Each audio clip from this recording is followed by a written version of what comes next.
명절이 다가오면 유독 가족이 그리운 사람들이 있습니다. 설 명절을 맞은 북한 이탈 주민들을 만나봤습니다. 자녀를 낳지 않으려는 부부가 늘어나고 있습니다. 왜 출산을 기피하는지 젊은 부부들의 사연을 들어봤습니다. 독일의 한 기독교 단체가 난민들을 돕기 위해 나섰습니다. 난민들에게 공공주택을 제공하는 등 난민들이 잘 정착할 수 있도록 돕고 있다고 하는데요. G&A 소식에서 전해드리겠습니다.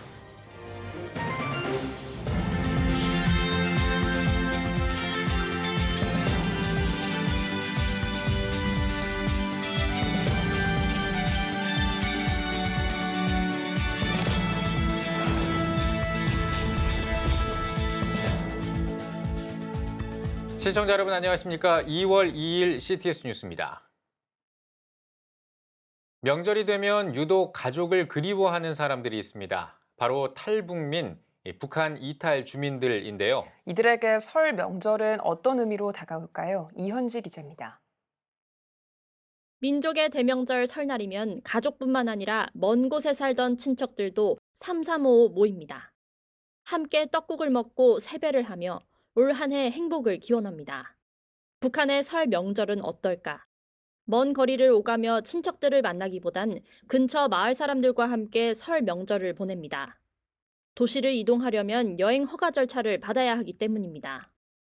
교통이 불편하다 보니까 이렇게 명절이라 해도 오고 가지 못해요. 그러니까 같이 사는 사람들끼리. 그러니까 저희는 그 친척 문화라고 해서 옆집에 가서 어르신들 찾아다니면서 인사하고 할머니들도 찾아다니면서 아이들이 인사를 하면 이렇게 세뱃돈 받고. 동네 사람들과 보내기 때문에 유독 명절이 되면 떠오르는 사람들이 많습니다. 때문에 북한 이탈 주민들에게 명절은 그리움입니다. 북에 두고 온 자식들과 가족, 그래서 정말 그 설날이나 추석 때 오면 눈물부터 앞서고 많이 슬펐는데, 종교 억압을 벗어나 자유를 찾기 위해 죽을 고비를 넘긴 북한 이탈 주민들. 하지만 불현듯 떠오르는 가족들과 고향 생각에 이따금씩 눈물을 훔칩니다. 많이 생각나고 많이 보고 싶죠. 네, 보고 싶을 때 그럴수록 또 사람을 찾는 것 같아요. 한편으론 남한에서 사랑하는 사람을 만나 가정을 꾸리고 또 다른 명절 문화를 만들어가기도 합니다. 한국에 와서 결혼을 해가지고 아기 2명 있고요. 남편이랑 시아버님 같이 북한에서 왔다고 하시니까 다들 초대를 해주시더라고요. 외롭게 보내지 말라고 장로님이라던가 권사님 본인 집에 초대를 하셔가지고 딸이랑 맛있는 거 먹고. 네. CTS 뉴스 이현지입니다.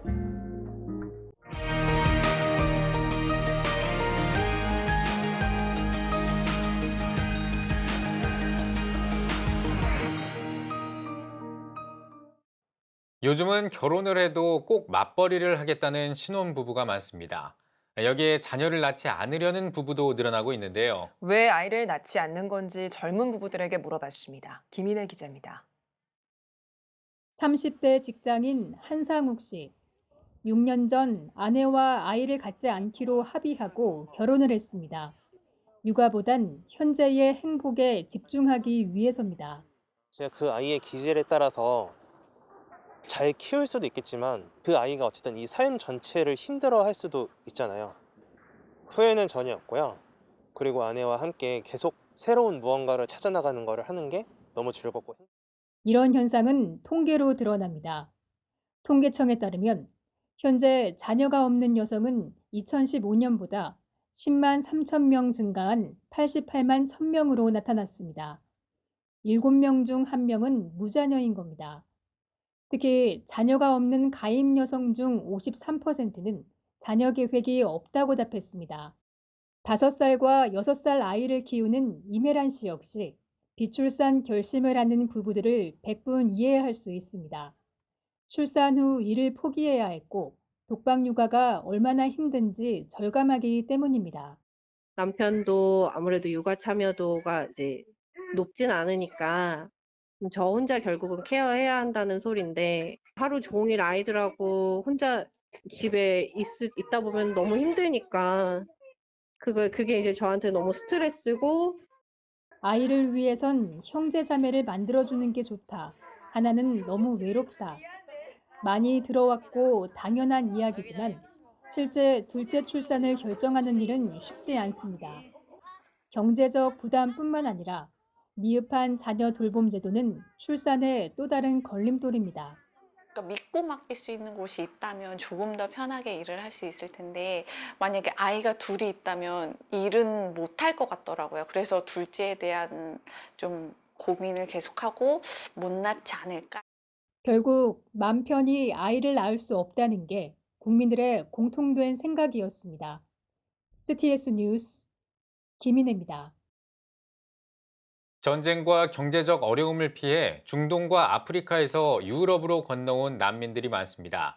하지만 언어나 문화가 다른 유럽에서 적응하는 일은 그리 쉽지 않은데요. 이런 가운데 독일의 한 기독교 재단이 난민들의 정착을 돕기 위해 공공주택을 공급하고 있는데요. G&A 소식에서 전해드립니다. 카릴은 시리아 내전을 피해 가족과 함께 유럽으로 건너온 피난민입니다. 4년 동안 방 하나뿐인 집에서 지내다가 지금은 부엌과 욕실 그리고 침실 2개가 있는 집에서 살고 있습니다. 독일 기독교인들이 마련해준 공공주택 덕분입니다. 독일 기독교인들이 고안한 주택 공급 계획으로 자국을 떠나온 피난민 가정들이 독일에서 안정적으로 정착할 수 있는 길이 열렸습니다. 주택 공급이 독일의 7개 도시에서 성공적으로 진행돼 이번에는 독일 남서부 콘스탄츠로 이어졌습니다. 콘스탄츠에서도 시장의 도움으로 희망의 집이라는 아파트가 지어졌습니다. The purpose is to integrate refugees with people that live a long time in Germany, to give them a perspective for the future. One big word that we use is empowerment, to make people stand on their own feet. 희망의 집은 성경적인 가치관을 바탕으로 세워졌습니다. Glaube, Liebe, Hoffnung. It's faith, Glaube, Liebe, love, and hope, and that's what we try to live. We are not a mission organization. We are not an evangelistic organization. We are integrative organization, and we want to show the love of Christ, and that people are able to participate with this love and to hopefully find Jesus in that. 힘든 여정을 거쳐 독일에 온 시리아와 아프가니스탄 출신 난민들은 여전히 힘든 시간을 보내고 있습니다. I don't have a family. I fled to Iran when I was 12 and at some point I came to Germany. For 5 years I lived in a refugee center, a shared accommodation. It is wonderful that I have now found the house of hope, but have so many nice people around me. 콘스탄츠의 희망의 집 아파트 4채가 지어졌고 한 아파트마다 5가구가 살 수 있도록 했습니다. 희망재단은 생태학적, 경제적으로 지속 가능한 이번 주택 건설에 총 700만 달러를 투자했습니다. 그리고 지역사회에서도 개인적인 투자로 건설 자금에 힘을 보탰습니다. 앞으로도 희망의 집을 통해 많은 난민이 독일 사회 정착을 위한 기반을 마련할 것으로 보입니다. G&A 소식이었습니다. 러시아 지역교회 목회자들이 맨발 트레킹에 나섰습니다. 궂은 날씨에도 먼 길을 떠나며 이웃에게 사랑을 전하고 있는데요. 집집마다 방문하며 음식과 의약품 그리고 성경책을 전달하고 있다고 하는데요. 이어서 G&A 소식입니다. 슬라브 복음협회는 올 겨울 러시아에 있는 1,300명의 목회자와 사역자들을 지원하겠다는 뜻을 밝혔습니다. 복음 사역의 최전방에서 사역하고 있지만 고아나 과부, 형편이 어려운 가정을 돌보기조차 어려운 여건에 처해 있기 때문입니다. 복음 전도자들은 궂은 날씨에도 맨발로 수백 마일을 걸으며 외진 지역으로 들어가 식료품과 의약품 그리고 성경책을 전했습니다. 슬라브 복음협회 마이클 존슨 회장은 코로나 속에서 지역의 복음 사역을 지원하는 전례 없는 모습들이 나타나고 있다고 말했습니다.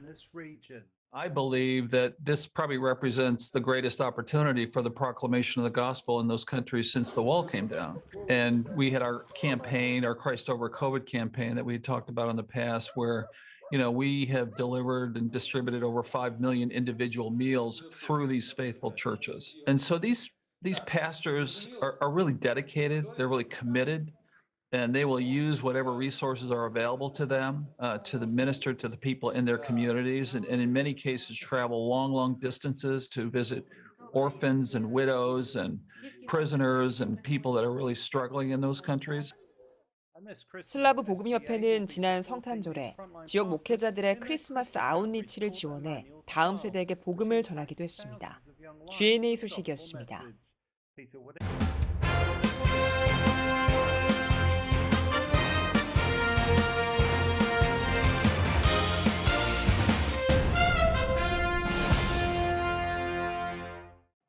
대한예수교장로회 합동총회가 나물산노회 주관으로 은혜로운 동행기도회를 진행했습니다. 예배에서 말씀을 전한 평산교회 강진상 목사는 기도로 믿음을 성장시키며 승리하는 회원들이 되길 바란다고 말했습니다. 이어 나물산노회와 대한민국을 위해 기도하는 시간을 가졌습니다.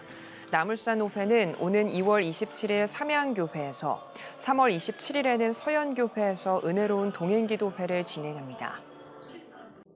순천시 기독교 총연합회가 신년 할애회와 대표회장 이취임식을 열었습니다. 예배에서 순천 강남중앙교회 최경학 목사는 순천은 하늘의 뜻에 순행하는 의미를 가진 도시며 연합회를 중심으로 교회가 하나 되고 예수 그리스도로 참된 평화를 선언하는 한 해가 되길 바란다고 전했습니다. 이어 참석자들은 나라와 민족, 순천시 복음화와 시정을 위해 특별 기도했습니다. 순견을 아름답게, 순천을 아름답게, 기독교를 아름답게, 연합을 아름답게 이렇게 이루어나가는 우리 하나님의 성 순천이 되기를 바라면서 기도드리겠습니다. 세계 성시화 운동본부와 전남 성시화 운동본부가 공동 주관해 2022년 신년 할애회를 진행했습니다. 예배에서 말씀을 전한 세계 성시화 운동본부 대표회장 김상복 목사는 하나님께서 우리에게 어떤 나라를 만들어갈지 마지막 결정권을 주셨다며 하나님의 섭리 가운데 대한민국에 주어진 헌법에 따라 투표의 권리와 책임을 다하자고 권면했습니다. 신년 할애회 이후에는 제20대 대통령 선거 투표 참여를 위한 공명선거 결의대회를 열어 투표의 중요성과 주의사항을 담은 10대 지침을 발표하고 공정한 선거를 위한 관심과 참여를 다짐했습니다. 대한예수교장로회 합동총회 광주장로회 제16회 정기총회가 광주 서광교회에서 열렸습니다. 예배에서 예장합동 광주장로회장 최경주 장로는 어려운 시국에 하나님께서 이끌어주셔서 여기까지 오게 하셨다며 항상 주님만 바라보며 나아가는 장로회가 되길 바란다고 전했습니다. 이어진 정기총회에서는 15회기 사역을 보고하고 광주 서광교회 김준석 장로를 신임 회장으로 추대했습니다. 대한예수교장로회 통합총회 소속 서부지역 장로회 협의회가 21회기 정기총회를 열었습니다. 예배에서 태인교회 최영삼 목사는 교회 공동체 리더인 목사와 장로는 오직 말씀 위에서 교회를 섬겨야 한다며 신라처럼 성령님의 속성이 드러나는 삶을 살자고 전했습니다. 이어 회의를 통해 광양 태인교회 양정석 장로를 협의회 21회기 회장으로 선임했습니다. 한국기독교장로회 광주장로회가 48회 정기총회를 열었습니다. 이날 예배에서 회장 이웅기 장로는 하나님께서 우리를 지켜주심에 감사하며 사랑으로 이끌고 연합하는 장로회가 되길 바란다고 전했습니다. 이어진 정기총회에서는 47회기 사역을 보고하고 광주 세광교회 정문달 장로를 신임 회장으로 추대했습니다. 포항중앙교회가 주최해 2022년 신년 신앙 부흥 사경회를 열었습니다. 강사로 나선 청운교회 이필산 목사는 진정한 자유함은 기쁨으로 예배하는 것이라며 하나님의 치유를 통해 영적인 강자가 될 수 있길 바란다고 말했습니다. 이번 신년 부흥 사경회는 지난 19일부터 4일간 열렸습니다.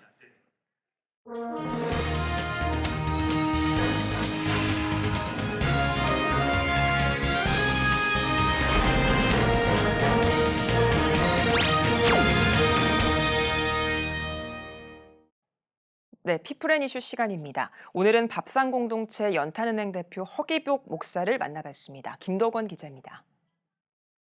1998년 IMF 참 어려운 시기에 시작이 됐습니다. 이 밥상공동체 연탄은행의 이 설립 목적부터 말씀 좀 해주십시오. 아무래도 이제 그 당시에는 이제 실직으로 인한 이런 구조조정으로 인해서 그 거리에 나앉는 그 노숙자라든지 이제 실직하신 분들, 그 다음에 이제 영세한 이제 독거 어르신들 이런 분들이 이제 대사회적 문제가 돼서 이제 가난하고 힘들지만 그래도 좀 당당하고 희망을 갖게 살아갈 수 있도록 좀 해드려야 되겠다 이런 생각을 갖고 이제 기독교 시민운동으로 밥상공동체를 이제 시작을 하게 된 거죠.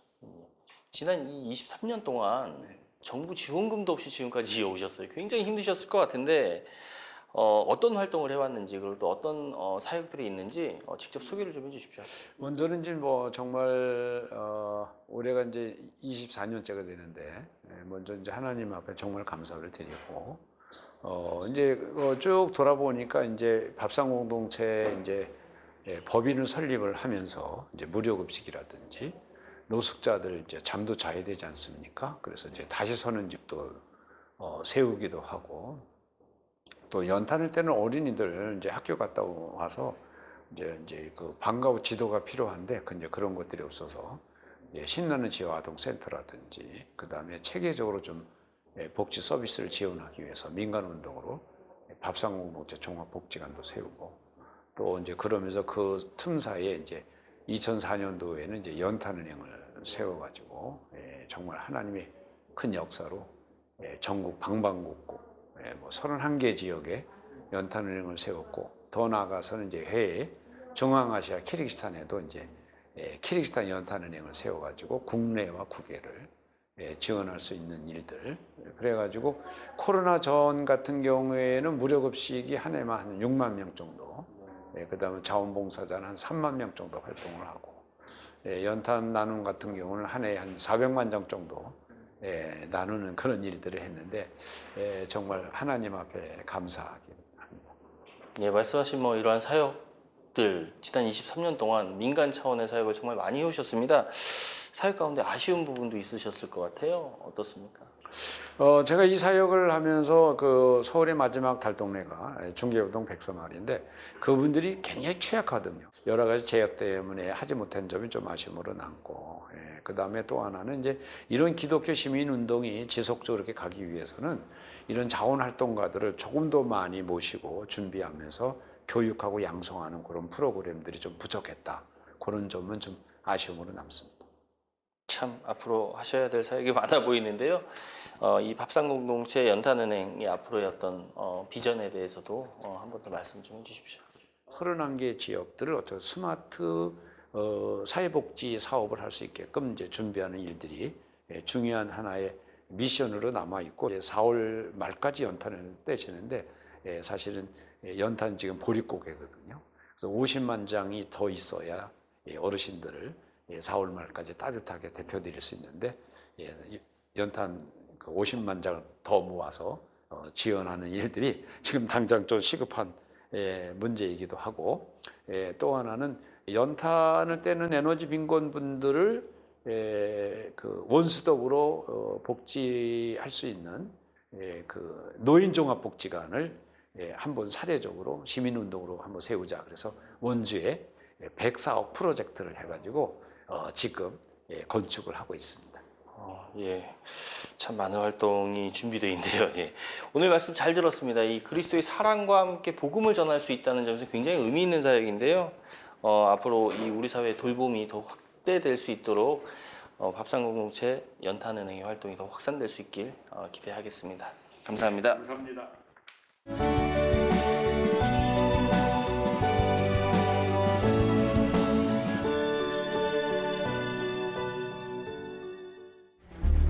(15년간) 225조 원 투입. 하지만 매년 하락하는 합계 출산율. 인구 절벽과 저출산, 고령화 사회라는 현실 속에서 한국 교회도 예외일 수 없습니다. 100년 전 조선의 학교를 세우며 교육 선교에 헌신한 선교사들. 복음으로 대한민국을 세우는 데 앞장서온 한국 교회가 다음 세대 선교를 위해 나아갑니다. 개혁주의 생명신학으로 새로워질 한국교회 다음 세대. CTS가 다음 세대와 가슴 뛰는 세상을 열어갑니다. 이 캠페인은 백석대학교와 함께합니다.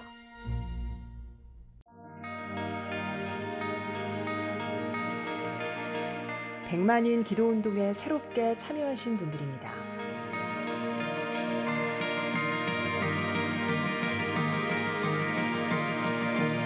백만인 기도운동을 통해 보내주신 후원금은 국내는 물론 전 세계를 향한 CTS의 영상 선교 사역을 위해 소중하게 쓰이고 있습니다.